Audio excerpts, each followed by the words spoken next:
Hello and welcome to Super Mario Galaxy VR. The first thing I do is take a moment to look around and embrace the fact that this is possible.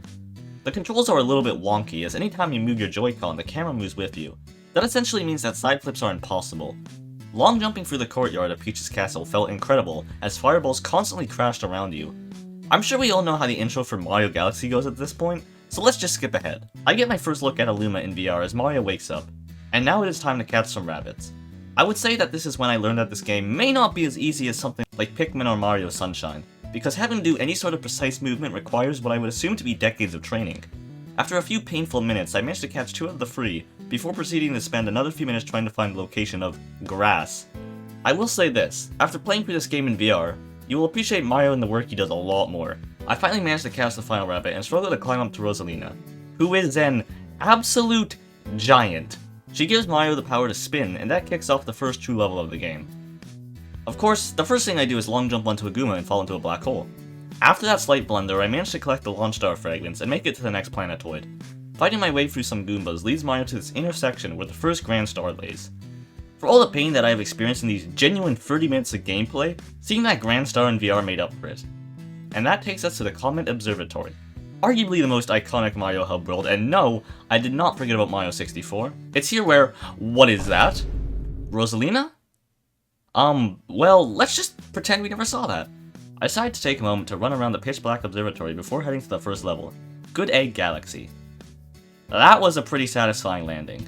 I felt a lot more comfortable with the controls at this point. Well, I thought I did, until I got to this second planetoid.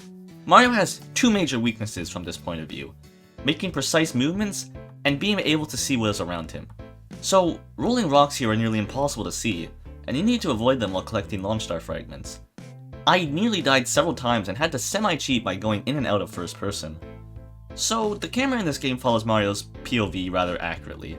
That is taken to the extreme when spinning on a vine. Oh! But other than that, the rest of the level goes smoothly, and I make it to the first boss of the game. A boss that requires you to get behind it. What is an extremely easy boss in the normal game suddenly becomes the Dark Souls of Mario bosses. Also, Mario must have put on some kind of VR headset himself, because a random screen pops up in the top left corner. Hitting the first tail isn't too bad, as the boss is slow enough to run behind him, but the second hit is a different story. He runs about as fast as Mario, and even when listening to his footsteps, you can't tell how close he is, meaning that if you try to turn, you are probably just gonna get hit. I die about 5 times, with my only way to remain in this purgatory is a 1-up hidden behind these blocks when you respawn. However, through some trial and error, I develop a strategy. By taking 1 hit, it causes the boss to laugh, giving a small margin to get behind him and hit his tail. The only problem is Mario doesn't have infinite health. Fortunately, there are a few coins scattered along the battlefield, and despite everything going against me, I finally managed to land the final hit and beat the boss. Let me tell you, seeing that power star while listening to Mario's life force nearly being gone was cathartic. But let's not forget that there's a harder version of this boss later in the game. Anyway, the next star is a lot more casual as you launch between planets to collect 100 star bits. There are a few things that are a pain, such as aiming these, balloons into these prickly bushes and having to smash these boulders, but that's about it. That takes us into one of the coolest and trippiest parts of this experience so far, the inside of this structure. The perspective normally looks like this, so seeing it from the inside was a brand new experience. And not very pleasant at all because gravity constantly shifted. Combine that with the controls being even more wonky, and you have a nearly impossible to navigate maze. And I'm gonna be honest with you, I didn't get through this in first person. I'm just gonna stop you right there. Did you say fierce person? I think you meant first person. I'm just gonna, instead of switching to third in order to see where I actually was. With that out of the way, you need to do one final puzzle. No, I'm just kidding. Just long jump into the star. This has been a rather lengthy journey so far. How many stars are we at? 3? Yeah, it would take a lifetime to beat a game like this. For now, we are able to proceed to Honey Hive Galaxy. It's here where you unlock the bee for the first time. And honestly, it controls significantly better than I was expecting. It's to the point where I wish I could just play the whole game like this. The only downside is, you can't see the flight meter. Now, climbing around this queen bee was weird enough in the normal game. In VR it is about 10 times as weird. Other than that, there isn't much to say about this star. The next star contains another boss fight. I spent the first 5 minutes trying to remember how to actually progress through the level, as I had never done it normally, only to learn that you need to ground pound a specific block, which was essentially the last thing that I did. Thank you, Nintendo. Oh my god, you have to break that? I get to make a fairly satisfying jump, which requires a backflip and a wall jump. Then I have to navigate through the semi-precise section of blocks that leads me up to this windmill. It reminds me of the windmill from Super Mario Sunshine, where you can see all the progress you previously made. The boss fight is nowhere near as difficult as the first one, though it does knock me off the tower once. Now, it is time for Loop Galaxy. Oh boy. Hey, if blooper surfing was great in Sunshine, maybe surfing in this game is good as well.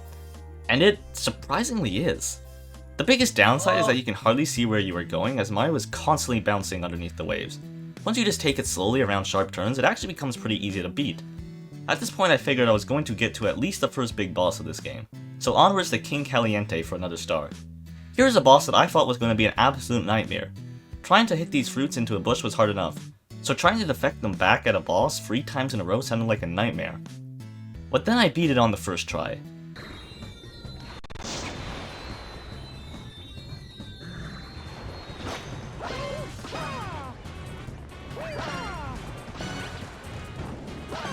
Oh my god, I nailed it! I nailed it. Am I learning? Alright, Flip Switch Galaxy. Easy, okay, it's not that easy, but most of the challenge came from not seeing whether there was a solid ground since it is a cube. Also, I had no idea how to trigger the platform to get the star. Wait a minute. Isn't this first boss all about guiding bullet bills into a target? Oh no, it's Mega Leg, who, as the name suggests, is absolutely massive. Climbing up him was easy and so was hitting the first cage, but trying to get those bullet bills through that wall? Nightmare. My strategy eventually came down to running around and praying that a bullet bill would eventually just hit the target. And somehow that worked. And there it is, our second grand star in VR. With that, the Comet Observatory opens up to the fountain. But I think that is enough for now, so if you enjoyed this video and want to see more, be sure to subscribe. If you truly enjoyed this video, check out this video where I played Mario Sunshine in VR, much like this video.